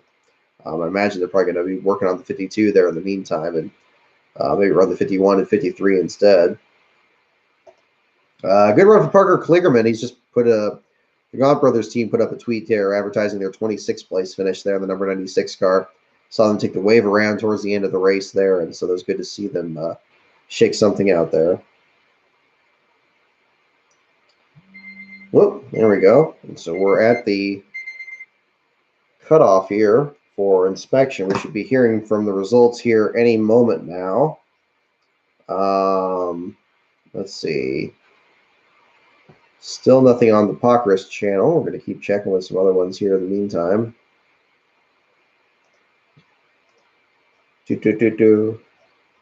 Oh, appreciate you guys bearing with me. It's only 9:56 here on Sunday, but I'm sure for the rest of you guys, especially if you've been watching the Monaco in the morning, that makes a full day for you guys. If you're on the East Coast, it's what, about almost 1 o'clock over there? Shoot. Let's see. We go through some of this other stuff here that I can kind of cover from before. Oh, I got another last card on infographic I'm queuing up here. I'm setting it up in anticipation of if Michael McDowell passes Joe Nemechek for the most last place finishes in the Cup Series career. He's on the verge of his 34th, which would break a tie with Joe Nemechek. Nemechek broke his own tie with J.D. McDuffie in 2014, has basically held the record since then. McDowell has had a really difficult season this year in the 34 car. Fortunately, had a little bit of a better run tonight in the 600. But I have a graphic set up so that when that tie does get broken, I should have that up a little bit quicker to kind of commemorate that, because that's a very significant moment there. A lot of McDowell's last place finishes, like Nemechek's, were a result of that time with the Start and Park teams, where they were a big part of the efforts out there. So we'll get something going on there. this is going to be separate and apart from another one. I want to do another one for Pocono. That'll be coming together. And those of you in the Patreon, you'll see that one before it gets posted on my Twitter page. Also, speaking of the Patreon, I got some other content. I want to put some more videos together and other content in there to kind of to really get you some more bonus stuff here on top of what I do here at the website and these disqualification shows. Originally, these shows were going to be in the Patreon, but it didn't really get a whole lot of traffic because we're just kind of getting this started. And it's, these things always start small. But I want to put some more content in there to, have some stuff to check out. In hindsight, it probably would have been a good idea if my terrible broadcast series was behind a paywall. I think it probably wasn't the best idea to make that publicly available. It's getting some decent hits, and people seem to like it, but I think it would have been more suitable in something where it's a little separate from my more mainstream stuff there. But what's done is done. Those two are already out there, and the other one got blocked on copyright grounds anyway, so that stuff happens. Truex, Pocker's making another post here. Still no announcement on the inspection. Truex says he hated what happened to Curry. He gave me the very bottom, and I went down there and got kind of beside him and just lost the nose. It took off pushing, and I let off the throttle, and it just shot up the track and barely clipped his left rear. So again, Truex still conflicted about what happened with Bailey Curry on the backstretch, and so that's good. I'm sure Truex, from his own past and his father's efforts in the Xfinity series, he knows what that means to these smaller teams. That he certainly doesn't want to wreck somebody's car. That they're working their tails off just to get at least one guy out there, much less three, for an effort like Ware's. But I did. But back with the Patreon, I did post another video just this past week. This is something a little bit different. There's a tier list video on there, and experimenting with some other video work there. I want to kind of make some other videos that kind of more, NASCAR and last place themed kind of stuff there. Stuff similar to just what we talk about in the disqualification show here and other stuff on the website that people would find interesting. An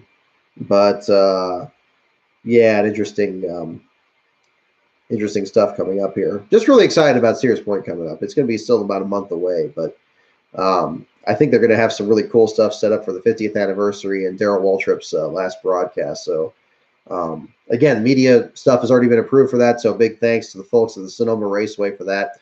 We'll be covering the action out there. And we're already also looking beyond that, getting the Canada trip ready for the Truck Series race at Mosport and the action there. We're looking at a Thursday through Monday trip, I believe, for that, and finding out what's going to happen up there in the action up there. And that's pretty much it right now. I think we covered this pretty well. Hopefully, we get the call here pretty soon. But I keep the mic open here if you guys have any other questions about the action this weekend or other stuff that we haven't covered here. But I think a lot of good things to take from both races, especially in the IndyCar, the Cup Series, and even the Xfinity Series race. That you had some underdog stories there that didn't get as much attention, but we're definitely still present in the race there and made things interesting. So that should be interesting going forward. Let me refresh this here in the meantime. Let's see. Nothing new here. I'm going to check out anything else on the Twitter page here.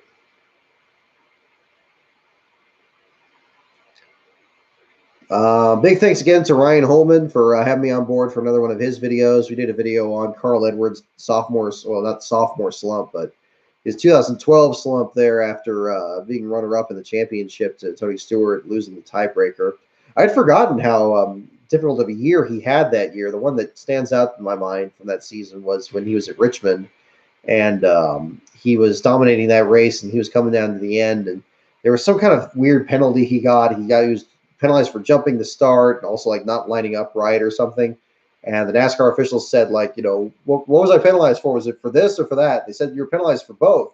And he went, both? I remember that. And then there was that season where, he was in that Fastenal car, and he couldn't seem to get, two things working together there at the same time, which was strange considering how good he'd been in 2011. But I think much like we saw with him in other seasons like 2005, where he'd been so good out of the box, and then 2006 coming into it, it seemed like, he just, when he gets close, he put a lot of, of effort towards that. And then when it didn't work out, it kind of needed a year to kind of regroup. And then by the time you get to 2013, obviously after the 500, because in that week he wrecked like 5 cars that week. I mean, it was a terrible run for him there. Got things kind of going back the right direction and was building to his eventual departure, that signing with Gibbs. Oh, and that's the other thing too. Joe Gibbs is getting into the Hall of Fame. We talk about the Hall of Fame inductees this week. About time Buddy Baker got in there, huh? I mean, I don't know what everybody was waiting for. I still maintain it's far too late at this point, but I think that the NASCAR Hall of Fame should have started with a group of maybe 50, maybe 100 people that everybody could agree, okay, these guys are Hall of Famers. I think we can all agree that we got, get this all out of the way so we don't have to argue about, oh, is Cale Yarborough greater than Darrell Waltrip, or is Richard Petty greater than David Pearson, and all this other stuff. Just put them all in. Just put a large group of people in there, so you get Dale Earnhardt, you get the France family, you get everybody else in there, and then from there, once you get past the point of like everybody like can agree that these people are in there, then you have people vote on everybody else, and then you can have a question where it's like, well, okay, should Alan Kulwicki be in there, or should Davey Allison be in there, or should these other competitors, Neil Bonnet or anything like that. I think that would have been a more prudent approach, but because they're doing it the way they're doing it, we had to wait until now to get Buddy Baker in there, and I'm glad he's finally in there because, again, talking about the broadcasters and the old broadcast groups, his work with TNN was fantastic, and CBS and everything. Great storyteller, very distinctive voice, great presence in the booth there, and there's something about a lot of these competitors where from the South where they have a bit quiet or more measured tone, and then they raise their voice, but it doesn't sound like shouting. It doesn't sound like they're yelling at your ear directly and your eardrums rattling. It's appropriate. They're raising their voice, and it's like, oh, look at that. And it's like, but it doesn't sound like they're bored either. It's a delicate balance. It's really hard to describe. But Buddy Baker was really good at that. You listen to a lot of his old calls. I think about him in the booth during the 1999 Daytona 500, and Jeff Gordon catches up to the lap damaged car of Ricky Rudd on the apron to pull that pass on Rusty Wallace, and Buddy Baker's like, "Oh man!" And it's just like, it's perfect. It's a great call. It's perfect, and and of course he was much more than that. I mean, the 1980 Daytona 500 winner of the fastest 500 in history. First driver to go over 200 miles an hour, close course record in the stock car. The lead-footed driver that ultimately started a team, the number 88 team, that the font of which I'm sure was a big inspiration for Dale Jr.'s paint schemes later on. Helped start the careers of drivers like Jimmy Spencer, even drivers like I was thinking like Irv Hare, like back when Irv Hare was like the road course ringer for Oldsmobile back then, and Baker was fielding Oldsmobiles back then. Great run for him. So, tremendous individual. Heck, very nearly ran the car that Jeff Gordon was going to run back when it was the number 46 car instead of the 24. Baker was very nearly driving that one instead. Just an ageless figure in the sport, and even miss him terribly, of course, and that same sense. And also, I'd be remiss to not bring up Niki Lauda and him passing away this past week at the age of 70. The Formula One circles there, it's been it's talk about a figure that you just kind of assume is always going to be there. It's hard looking back at 1976 and all that he went through in that epic championship battle with James Hunt, and think that that's so long ago, and yet he'd only been 70 when he passed. I thought he was much older than that, quite honestly. But a life fully lived there, and incredible just stuff that he overcame there in his career. It's and it was really nice to see in the Formula One race there just how much people cared and how profoundly that affected everyone from the officials and the other team owners all the way to Lewis Hamilton, the race winner. So that was good to see. It kind of brought back memories of Monaco in '94 after Imola being the first race, and everybody coming to terms with what happened with Senna and Ratzenberger. Very different circumstances, but a similar setting and similar mood. So that was good. An appropriate send off there. So that was good to see. I'm seeing a post here on Pockrace's page. Do we have a call? Let's take a look. No, still not seeing anything on here. Truex asked about Curry. Yeah, tell me that wasn't a little strange. Yeah, some speculation, I guess, over the spin there by Keselowski at the end that ultimately turned things on its ear. Although I don't think it was anything. Excuse me. I don't think it was anything to help the Penske effort at all, because ultimately it skunked Ryan Blaney's run and created a situation where everybody was going to have problems with that. Let's see.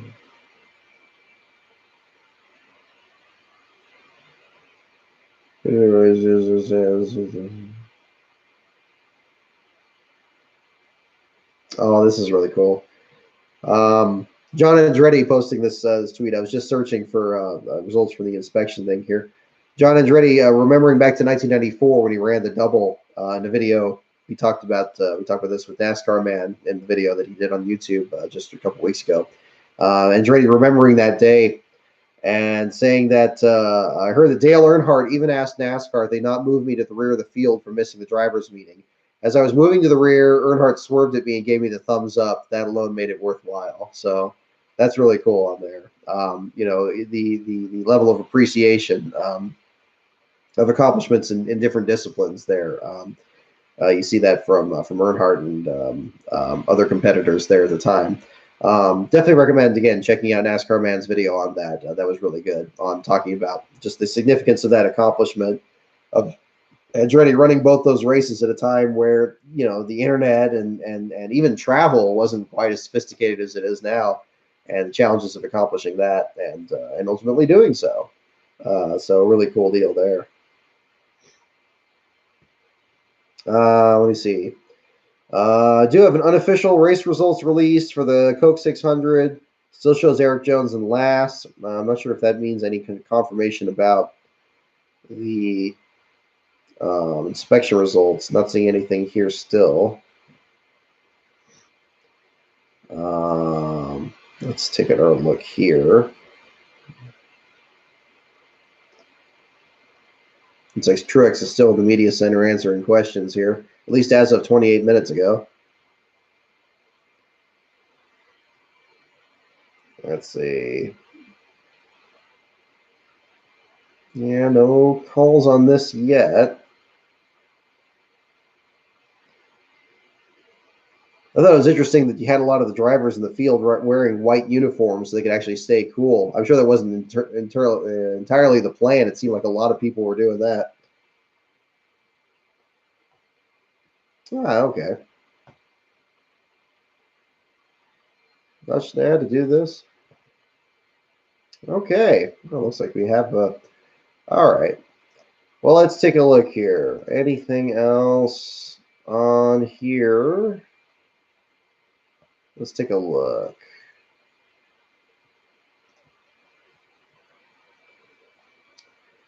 And I'm looking here. Anybody else seeing any of your calls here on the inspection results? I don't know why I'm not seeing anything on here.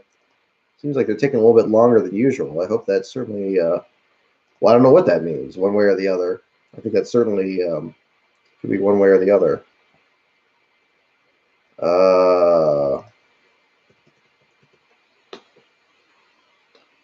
Taking a look. Oh, okay. Unofficial Cup playoff grid now posted on Pockrace's page just 1 minute ago. Still seeing Kyle Busch as your leader by 6 points over Joey Logano, at least without the race win rankings. So Truex, of course, now tying with Keselowski and Kyle Busch for the most wins this season, each of them with 3 apiece. So that's setting up the situation right now.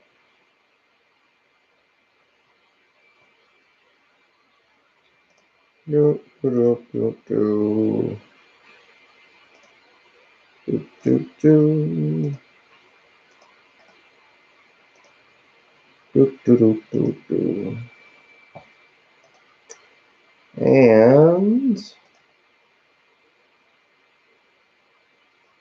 let's see. Looking on here. Let's see.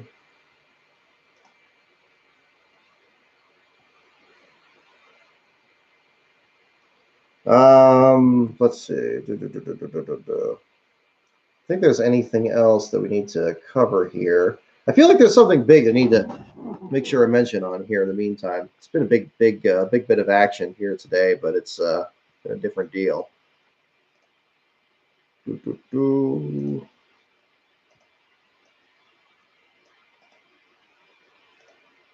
All right. Let's see.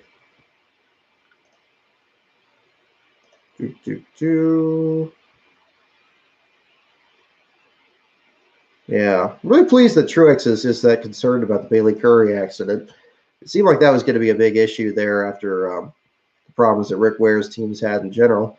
Although, I mean, it's a bit different. It's a bit divorced from what Denny Hamlin's situation was at Indianapolis last year, where he was talking about drivers that were going for meaningless positions and meaningless competitors having meaningless battles.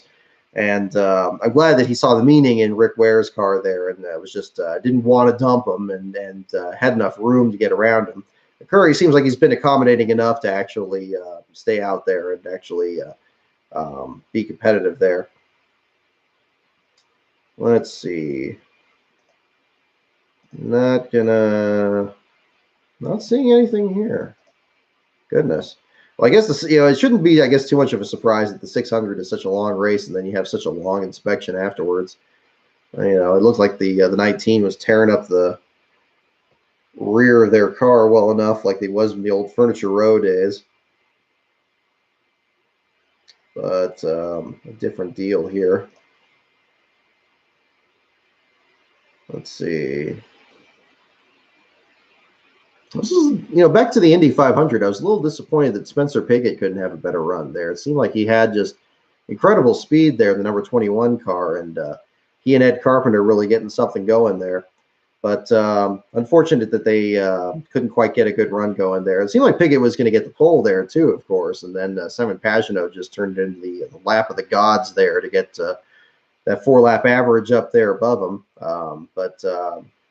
It's interesting. There's so many variables in Indy and so many things that just don't work out that, it's a very different set of circumstances.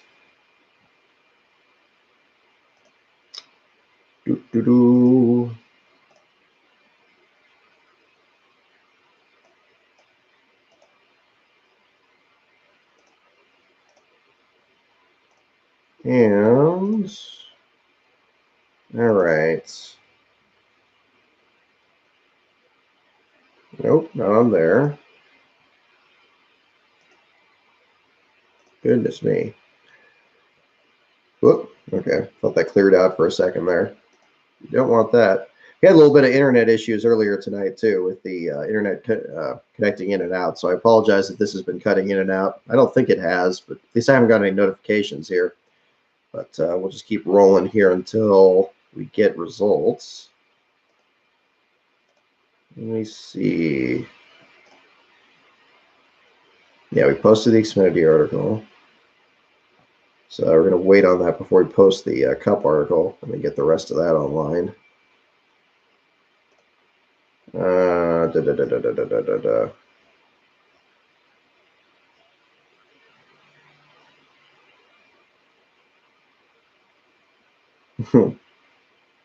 Oh, this was a really neat story actually the other day.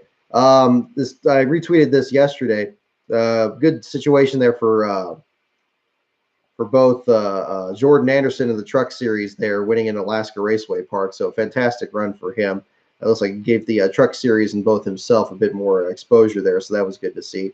I'm seeing a message from Pockrass 42 seconds ago. We do have a call. Pockrass says tech is complete. Truex is the winner. Lug nut penalties for Kevin Harvick, Ricky Stenhouse Jr., Joey Logano, one loose lug nut apiece. And Kyle Busch's car will go to research and development. So Truex is your winner. Therefore, Erik Jones is your last, place finisher, and that will be it. So yeah, fantastic. So it was a wild and woolly Memorial Day weekend, but we all made it through, everyone. So I want to thank you all for tuning into the disqualification show here for the action here today between Charlotte, the Coca-Cola 600, as well as Monaco, as well as the Indy 500. Thank you all for joining in here in the conversation, and I hope you had a good time. Have a great Memorial Day weekend here, whatever your plans are. Whether you have a day off there tomorrow on Monday or whatever the situation may be. And we'll look at Pocono next week and see what the stories are. I hope that maybe we see some new teams come up, or are we going to see the same guys coming in, and who's going to be in and who's going to be out. And that's going to be the big story going forward. So again, lastcar.info is the website. Patreon.com/lastcaronbrock is the Patreon. Twitter is @lastcaronbrock. And as always, thank you for following me and supporting the website and for looking at the back of the field with me. And we'll see you next week for much more.